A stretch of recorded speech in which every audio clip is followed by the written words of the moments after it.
A Beyond Meat, aquela dos hambúrgueres de plantas, está sendo acusada nos Estados Unidos de superestimar suas alegações de teor de proteína usando uma medida equivocada nos rótulos. Você precisaria comer mais de 14 porções e não apenas 2,5 porções, como eles alegam, para atender às necessidades diárias de proteína.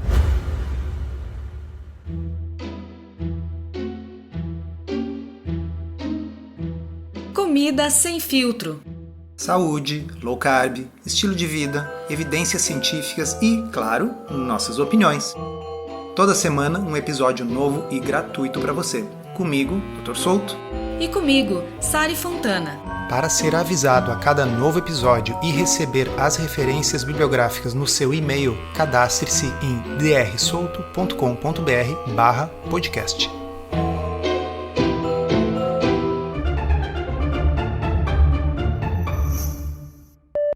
Sari, para a gente entender o que está acontecendo nesse processo contra a Beyond Meat, eu acho que nós temos que explicar para os nossos ouvintes como é que normalmente é calculada a quantidade de proteína nos alimentos, você que já trabalhou na indústria.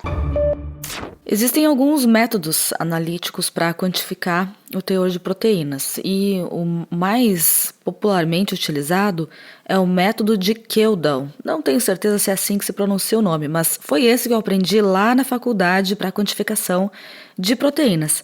Na verdade, ele é um método indireto porque ele é baseado na quantificação do nitrogênio que é liberado através de uma reação química de um ácido forte e depois separado por titulação. A vantagem desse método é que ele é considerado padrão global, então acaba sendo relativamente fácil comparar os resultados com outros laboratórios. Só que a grande desvantagem é que ele não mede a quantidade de proteína verdadeira. Existe uma superestimação da proteína por conta dessa quantificação do nitrogênio total e é utilizado um fator de correção de 6,25 para converter esse nitrogênio da análise em proteína, porque essa é uma média do que se encontra nas diferentes fontes de proteína. Isso aí, então as proteínas são compostas por aminoácidos, esses grupos amino contêm nitrogênio e, em média, a maior parte das proteínas tem 16% de nitrogênio. Então, se você multiplicar o nitrogênio por 6,25, vai dar mais ou menos a quantidade de proteína. O problema começa aí, é que existem compostos nitrogenados, compostos com nitrogênio, especialmente nas plantas, tá? Que não são proteínas. Vários tipos de moléculas presentes na composição das plantas vão liberar nitrogênio nessa reação que a Sari deu o nome que eu não sei nem pronunciar, vão liberar nitrogênio e você vai superestimar assim a quantidade de proteína. Mas o que acontece na prática e por convenção é a utilização dessa média.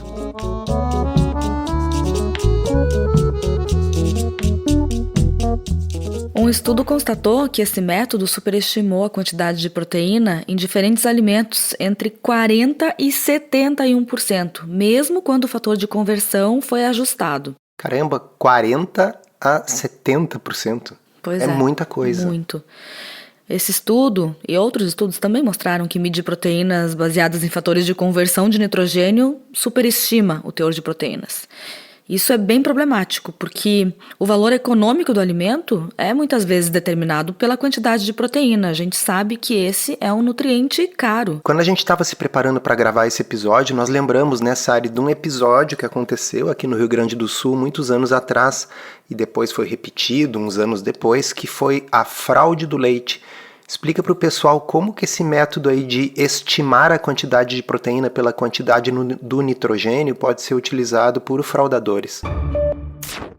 O que aconteceu em 2013 foi a diluição do leite em água, né? E depois a adição de ureia, que é um composto nitrogenado que acabava dando a impressão, por análise, que o leite estava ok, só que a análise não determina, não diferencia a fonte desse nitrogênio e, portanto, eles conseguiram por um tempo fazer essa manobra super perigosa para o consumidor, afinal, os agentes adicionados eram danosos e potencialmente cancerígenos.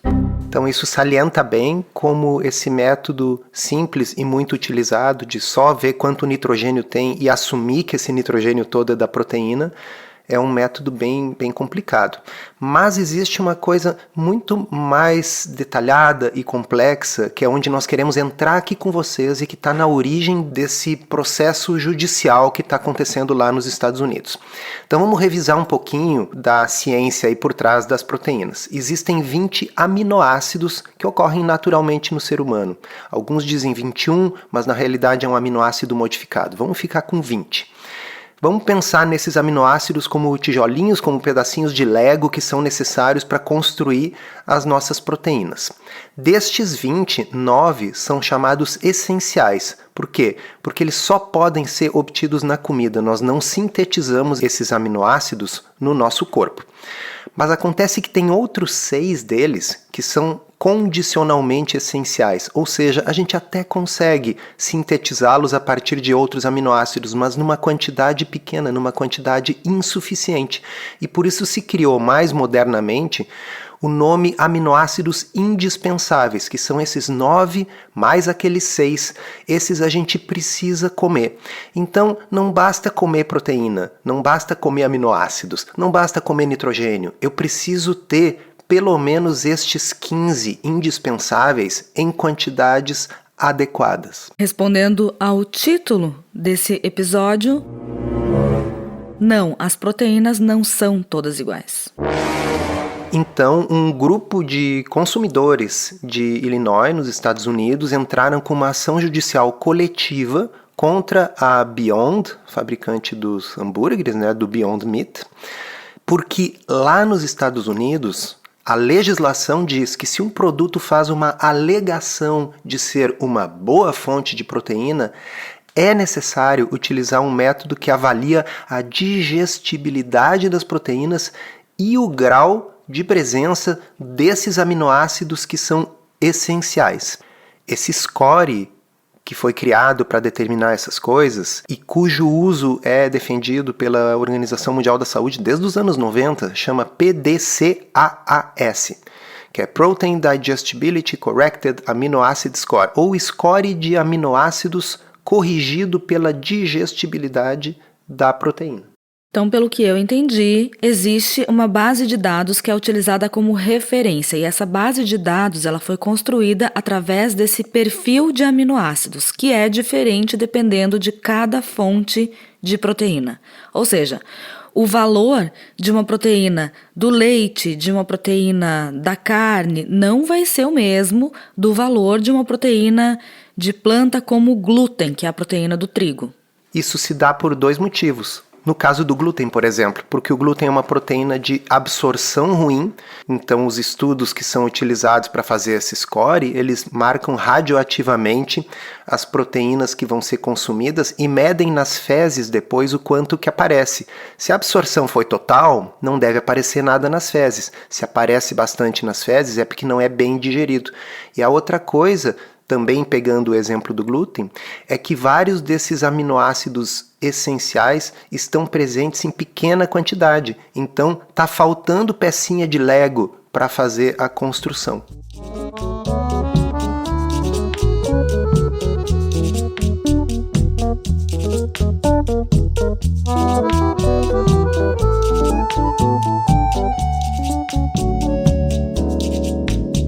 Agora, só para deixar mais claro para quem está nos ouvindo, essa tabela de referência, essa base de dados que estabelece que quando tem uma alegação de fonte de proteína, o fabricante tem que usar essa referência para colocar lá no rótulo o percentual do valor diário recomendado, é só para aquela coluna de percentual do valor diário.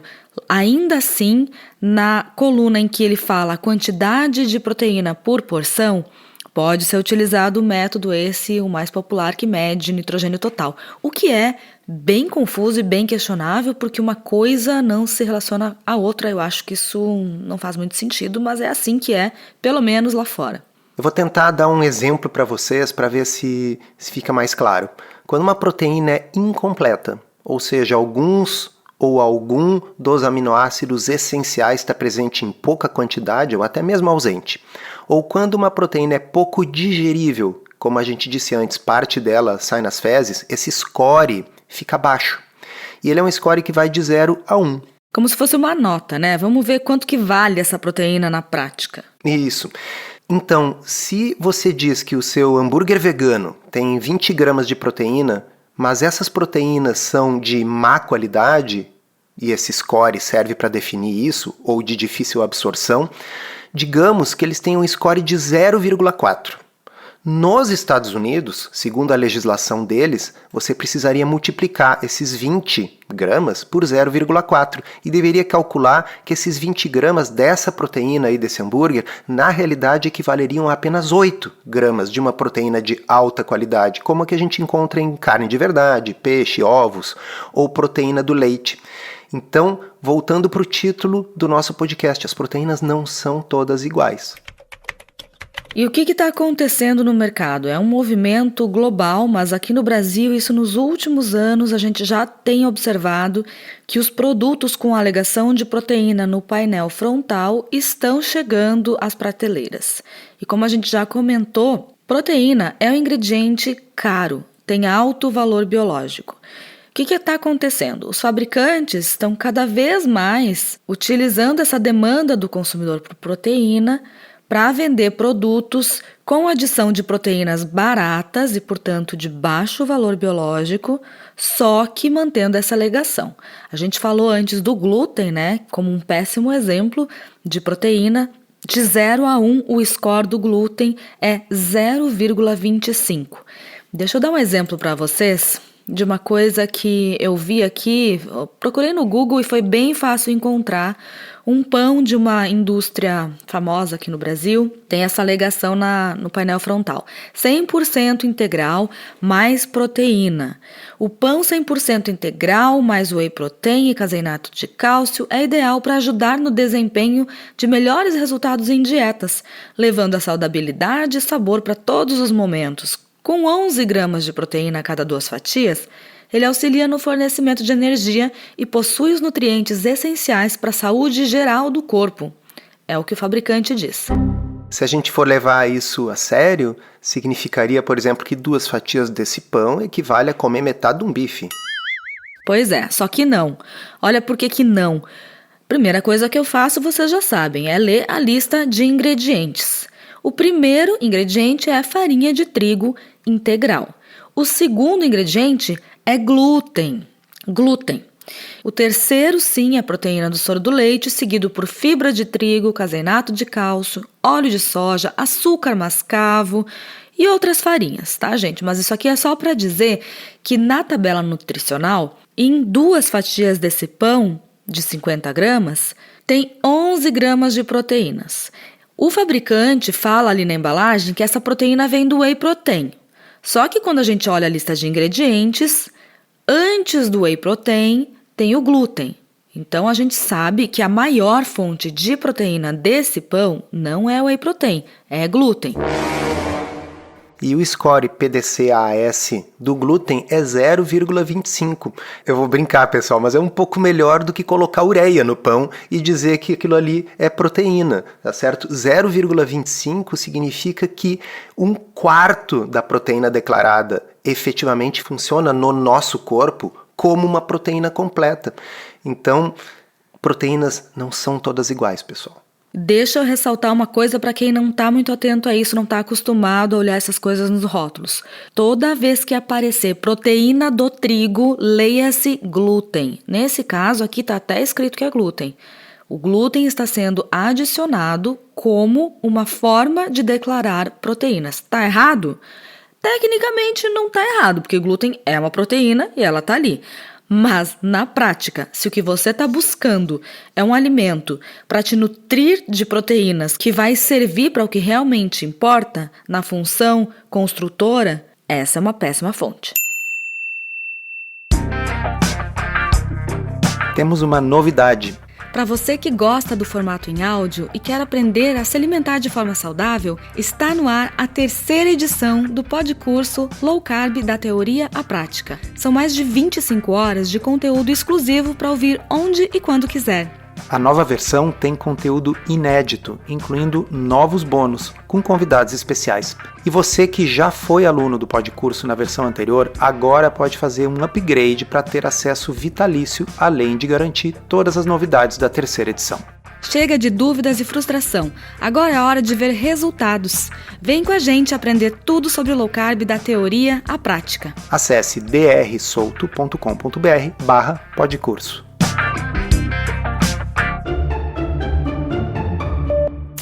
Agora vamos lá pensar um pouquinho por que as proteínas de origem animal são completas e tem quase todas elas um score de aminoácidos corrigido pela digestibilidade, naquele PDCAAS, em torno de 1, que significa 100%. E por que as vegetais não são assim? Então, é porque os animais, eles são todos muito parecidos. Pode ser que não em seu aspecto, mas em sua fisiologia. Os blocos de Lego, os pedacinhos necessários para montar um ser humano, ou um boi, ou um frango, eles são os mesmos e em proporções muito parecidas. Já as plantas, elas são muito diferentes de nós e as proporções de aminoácidos requeridos para montar um trigo ou um feijão são bem diferentes do que as proporções necessárias para montar os órgãos, os músculos de qualquer animal. Então, quando você come uma proteína animal, não é por acaso que ela acaba sendo completa e tendo um score de 100 para nós. É porque a nossa composição, nós animais em geral, é muito parecida. Nós temos um passado evolutivo bem mais próximo com qualquer animal que a gente coma do que com uma planta. E isso faz todo sentido. Por que não são todas as proteínas de origem animal que têm esse score tão alto? Existe uma grande exceção, que é o colágeno. O colágeno ele é composto principalmente de 4 aminoácidos. Dos 20, 19 estão presentes ali, mas fora esses 4, os outros estão presentes em quantidades muito pequenas. E tem um deles, que é o triptofano, que está completamente ausente. E qual que é o score do colágeno nessa escala? É 0, porque o triptofano é um aminoácido essencial e ele está completamente ausente do colágeno. De modo que, se você quiser consumir um suplemento proteico, o ideal é que você consuma um whey protein ou um beef protein ou algo assim, mas não uma coisa que seja 100% colágeno. Cuidado com os whey protein mais baratos, porque normalmente eles têm uma adição de colágeno junto com a proteína isolada ou concentrada do leite. De novo, é mais uma forma de torná-lo mais barato. É isso aí. Colágeno não vai fazer mal, tá, pessoal? Mas não é uma proteína completa. E a ideia de que o colágeno do animal que você está consumindo vai ser absorvido intacto e entrar na sua pele para preencher suas rugas, isso simplesmente não é verdade. Ele será digerido e os seus aminoácidos vão se misturar com o pool de aminoácidos da sua comida para formar seja lá que proteína for que o corpo está precisando. Mas se essa proteína precisar de triptofano, e elas praticamente todas precisam, o colágeno não tem. Mas hoje em dia até mesmo esse PDCAAS já é um método ultrapassado. A Organização Mundial da Saúde, a FAO, tem sugerido o uso do Digestible Indispensable Amino Acid Score, que é um score de aminoácidos indispensáveis digeríveis. Esse aí, ele leva em conta não apenas os 9 essenciais, como o PDCAAS considera, mas todos os 15 que são indispensáveis na dieta, ou seja, ele faz muito mais sentido. E leva em conta a digestibilidade, mas ele leva em conta essa digestibilidade com um método mais sofisticado, que avalia se os aminoácidos ingeridos ainda aparecem no ilho, que é a última porção do intestino delgado. Porque o outro método, PDCAAS, avalia nas fezes. Só que daqui a pouco algum aminoácido que chegou até o intestino grosso pode ser degradado pela microbiota intestinal e você não encontrar ele nas fezes, e achar que ele foi digerido e ele não foi. Enfim, é uma tecnicalidade, mas esse DIAS, que é o score de aminoácidos indispensáveis digeríveis, é o mais moderno, e quando a gente usa esse método, as diferenças em proteínas de origem vegetal e animal ficam ainda mais salientes. Então, não é ilegal de forma alguma a forma como os fabricantes estão colocando nos rótulos no Brasil, até porque o Brasil não exige nenhuma dessas coisas, exige ainda somente o cálculo da estimativa baseada no nitrogênio, mas você que é consumidor tem que saber que se você está consumindo algo com alegação de proteína e a fonte de proteína é vegetal, dependendo do vegetal, pode ser que você esteja consumindo gato por lebre ou, sei lá, brócolis por lebre. Só para encerrar aqui, pessoal, você talvez que não coma nenhuma proteína de origem animal está se questionando, e agora todas as proteínas vegetais então são ruins? Não, também não é assim. Existem, dentre as proteínas vegetais, algumas que têm uma avaliação melhor nessa escala de aminoácidos indispensáveis do que outras. A proteína isolada de soja é uma delas, a proteína isolada de ervilha é outra. E na prática, você simplesmente teria que consumir um pouco mais delas para conseguir ter uma equivalência com uma proteína realmente boa.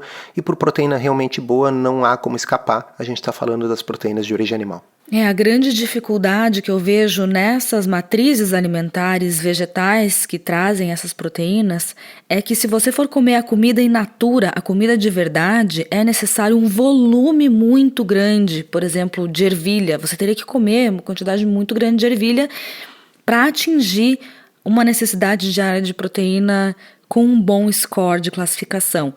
Então é por isso que muitas vezes as pessoas acabam optando por suplementos. E qual que é o problema desses suplementos? O preço é muito caro, né? Nem todo mundo consegue viver de pozinho. Sendo que, embora a proteína seja a coisa mais cara da nossa dieta, quando estamos falando da diferença entre suplementos e comida de verdade, ovos, por exemplo, contêm uma proteína super completa com alto score e são bem baratos. Encerramos assim esse episódio do Comida Sem Filtro, que foi idealizado, roteirizado e produzido por nós. Se você gostou, divulgue para os seus amigos e inscreva-se na sua plataforma preferida para não perder nenhum episódio. As informações contidas neste podcast são apenas para fins informativos e podem não ser apropriadas ou aplicáveis às suas circunstâncias individuais. Este podcast não fornece aconselhamento médico ou profissional e não substitui a consulta com um médico ou nutricionista. Não use este podcast para diagnóstico ou tratamento médico. Qualquer sugestão é apenas uma recomendação geral, que não é específica para qualquer pessoa ou doença em particular.